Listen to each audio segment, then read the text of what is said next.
Hello, Leo, Sun, Moon Rising, and Venus signs. Kamusta kayo? Sana po nasa mabuti kayong kalagayan. Welcome back po sa Star Tarot. At kung bago kayo dito, welcome din po kayo. Please subscribe, like, share my videos, and leave me a comment kung nakaresonate po kayo. Thank you. First message ni Leo, we have stand still. Ayan. So, parang ano muna kayo ngayon, stay put lang, no, Leo. Maybe now is not the time for you to take action yet, no, on something. Pwedeng there is a specific situation dito wherein kailangan mo muna na siguro na magantay ng perfect timing for this. Pag-isipan mo muna, pagplanuhan mo muna, yung ganon, no? Stay put lang muna. So, pag-aralan mo pa, no? And you need to be patient, okay? Kung ano man ang bagay na to. Kasi, 'di ba, may mga bagay na kahit gawin mo, kapag ito'y off timing pa, talagang sayang lang, masasayang lang yung effort mo. Masasayang lang yung ano mo, yung oras mo diyan, 'di ba? Kasi whatever is not meant to happen yet, talaga kahit anong gawin mo, it won't happen, hindi ba? Kaya kailangan din natin ng timing. Kailangan din natin na maging discerning din tayo sa sitwasyon natin.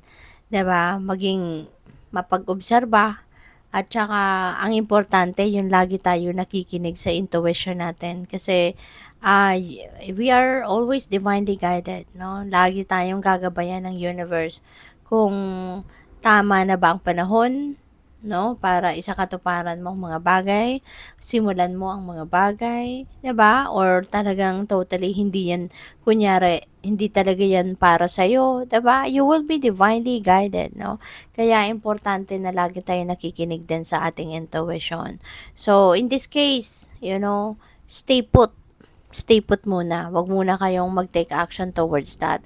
Baka kasi hindi pa yan tama sa panahon or baka kasi marami pang bagay na kulang.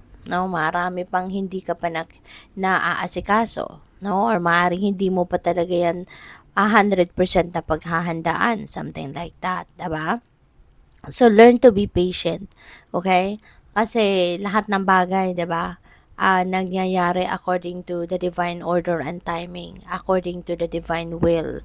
If it's not part of the divine plan, also, 'di ba? Kahit anong effort ang ibuhos natin, hindi 'yan mangyayari talaga.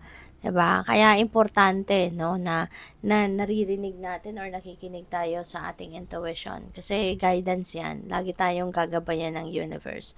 So, going forward, pwede na there is something else, no, na dapat mong pagfokusan sa ngayon. This could be something na maaring nasimulan mo na to in the past, no? At pwedeng for some reason baka nahinto, no? Kasi maaaring meron ka namang ibang plano na yun ang naging focus mo sa ngayon, no? At maaaring yun ang gusto mong gawin, 'di ba? Na na bagay. So, pwedeng ganun ang ganap. So, go forward, no? Kung ano man yun dati mong pinagkaabalahan, yung nasimulan mo na. Kasi ito, kung ano man itong, parang sisimulan mo pa lang ito eh. Kaya yung parang pinipigilan ka muna. Stand still ka muna, stay put ka lang muna. Wag mo munang simulan ito kung ano man itong bagay na to. Parang ganon, napipick up ko dyan. So, this could be something, no, na nagawa mo na, nasimulan mo nang gawin, nag-effort ka na rito, you started this already in the past. So, parang, ito muna yung ipagpatuloy mo. 'Di ba? Kasi, tignan mo yung path, 'di ba? Maliwanag. So, maaari na you are already being guided dito ng universe. No? Pwedeng ginabayan ka na, 'di ba? You were already, let's say for example, meron ng parang iniilawan na, no, ng divine universe ang path na to para doon sa tagumpay, para makamit mo yung success na to. So, ikaw lang ang tanging makakaalam niyan, 'di ba? If this message resonates with you, then you know kung ano tong bagay na to na mararamdaman mo din naman eh, 'Diba? Mararamdaman mo na ito yung para sa'yo. Kasi whenever you are thinking about it, na ipagpatuloy ko na kaya yun, 'diba? Maybe it will come, no, sa isip mo na ito na muna nga, sige na nga, ito na nga muna ang gagawin ko. Ito na nga muna yung pagfo-focusan ko, something like that, 'diba? So, what else? We have adventures. Ayan, so maybe this is the time that you need to take an adventure. Maybe you are going to start to take an adventure. You're going to start something new na you've never done before. No, may mga bagay siguro na hindi ka pa nagawa dati at maari ngayon maglalakas kang loob na simulan mo to.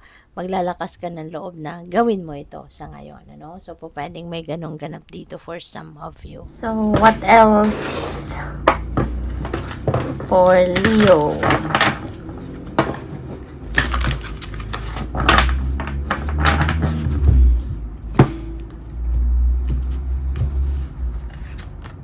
So, we have surrender to play. Sabi dito, take a break from overthinking a goal, do something fun. Play is a time of recreation and rejuvenation. Yeah.